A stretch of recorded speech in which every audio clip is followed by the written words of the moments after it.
Aku sepertinya pernah lihat Mbak E kerja di Hong Kong. Bagi kawan-kawan yang pernah lihat juga, silahkan nanti komen. Halo, assalamualaikum warahmatullahi wabarakatuh. Selamat datang kembali di Haryana Official. Mbak-mbak semuanya, gimana kabarnya ini hari? Semoga sampean semuanya sehat selalu di perantauan, amin. Moga-moga sampean semuanya terhindar dari mara bahaya. Semoga sampean dipermudah segala urusannya, amin. Moga-moga sampean sukses berhasil kerja neng perantauan, nggak hanya di Taiwan, di Hong Kong, di Makau, dimanapun sampean kerja, moga-moga sampean yo berhasil nih Mbak, amin ya robbal alamin. Tak doakan moga-moga sampean so sukses, amin. Nah Mbak-mbak semuanya, hari ini yang bakal kita bahas adalah mengenai kasus yang aku baca iki neng gene apa kabar ya. Jadi tadi aku sempat membaca sebuah informasi di apa kabar, kemudian aku mencari di beberapa berita online juga. Oh, ternyata ini perlu kita bahas kan kawan ya. Semoga dengan adanya pembahasan iki kawan-kawan bisa belajar, pokoknya ojo mengikuti jejak si Mbak E ini yang bakal kita bahas. Jadi kan kawan silahkan disimak, jadikan iki pelajaran. Sekali lagi mohon maaf karena keterlambatan memberikan informasi, bikin video. Karena dari pagi sibuk membuat sushi kan kawan. Jadi aku ki selain jualan berambang, kemudian jualan keripik sukun, juga jualan sushi atau kimbab kalau di Indonesia terkenalnya. Oke, kita mulai pembahasan yang pertama ini. Kita langsung aja ya Mbak ya. Jadi aku membaca sebuah berita di mana ada mantan PRT tujuan Taiwan dan juga Hong Kong yang bernama Dewi Astutik, umure 43 tahun, berasal dari Ponorogo. Iki sedang dicari oleh kepolisian Hong Kong kan kawan, karena dia iki menjadi bos bandar serbuk yang berbahaya. Jadi narkoboy kan kawan, dia iki bosi. Karena hari itu 4 dari anak buahnya dia iki tertangkap kawan-kawan ketika mereka ki sedang berlayar di daerah Riau. Jadi tertangkap di dermaga Bea Cukai Batam, Kepulauan Riau. Dan 4 anak buahnya iki inisialnya adalah FR, LC, RH, dan HS. Jadi ketika mereka ketangkep barulah mereka ngaku kalau narkoboy 2 ton iki dari bosnya.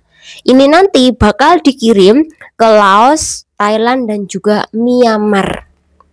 Nah, akhirnya mengetahui nih informasi dari anak buah 4 tadi, barulah kepolisian iki akhirnya iki mencari tahu siapa yang bernama Dwi Astutik. Maka ketemulah paspor ini, kemudian sama KTP-nya Indo. Jadi iki KTP terbaru.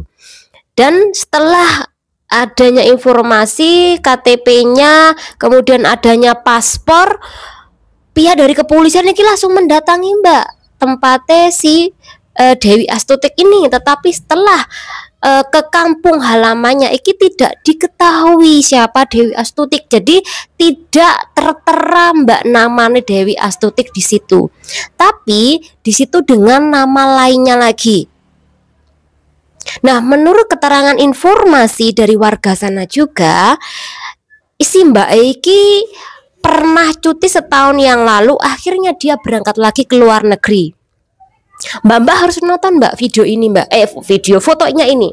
Jadi kalau sampai nonton fotonya ini biar sampai tahu pernah lihat orang ini apa enggak, atau sampean pernah mengenalnya apa enggak, atau mungkin sampean waktu libur ketemu sama orangnya, kemudian sampean bisa melaporkan kasus ini ke polisi.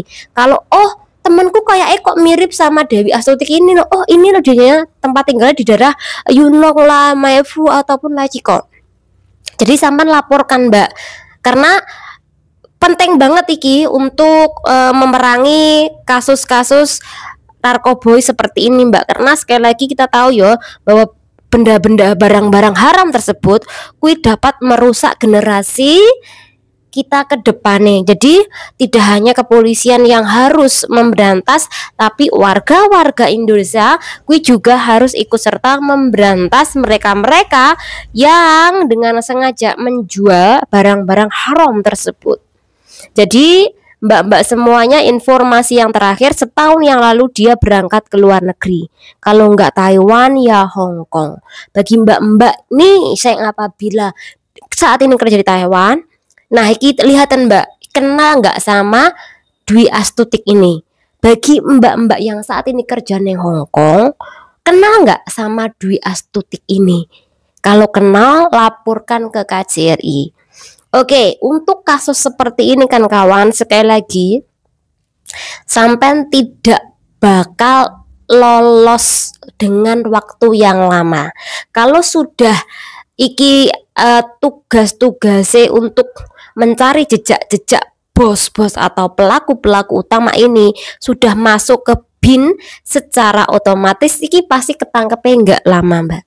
Kalaupun Anda iki sembunyinya di Hong Kong atau sembunyi Anda di Taiwan, sekali lagi nanti dari Hong Kong, Taiwan pasti nanti sampean bakal dilemparkan ke Indo, hukum Indo nantinya. Karena kui barang-barangnya ketemu neneng Indo, inget 2 ton. Kalau sudah segitu banyaknya, apalagi bandar narkoba, wes kui ki penjaranya seumur hidup mbak. Ataupun di Nusa Kambangan sana, karena kui mengerikan sekali. Jadi buat mbak-mbak semuanya, tolong hati-hati untuk kasus-kasus seperti ini. Anda aja sebagai kroco-kroconya, kui penjaranya bisa puluhan tahun, apalagi sampai jadi bos sebagai dalang utama untuk menyebarkan sebanyak itu 2 tahunnya ketangkap ya. Mungkin di gudang kui bisa jadi berton-ton banyaknya. Jadi untuk kasus iki jangan main-main mbak.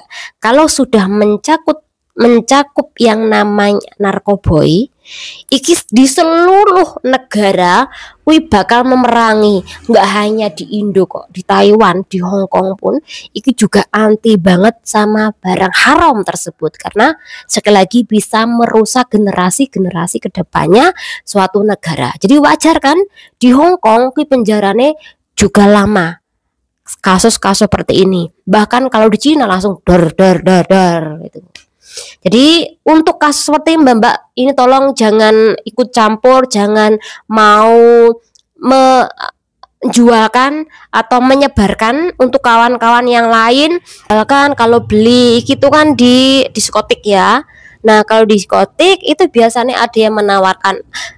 Apalagi kalau mbak-mbak gue nggak punya temen di situ, cuma sendiri, kemudian di situ Anda ngelamon, kemudian di situ Anda pasti didatangi oleh mereka menawarkan. Mungkin sama Anda masalah, ditemenin, diajak ngobrol, dia pendengar yang baik, tapi ujung-ujungnya nanti sampean dikasih atau sodorkan pil-pil tersebut. Sampai-sampeanku semuanya nantinya kui wes ibaratnya kecanduan. Kalau udah kecanduan baru Anda beli. Jadi memang sistemnya anak-anak Indonesia kalau menjual narkoboy, pil-pil koplak seperti itu mbak, caranya untuk menawarkan kepada kawan-kawan yang lain.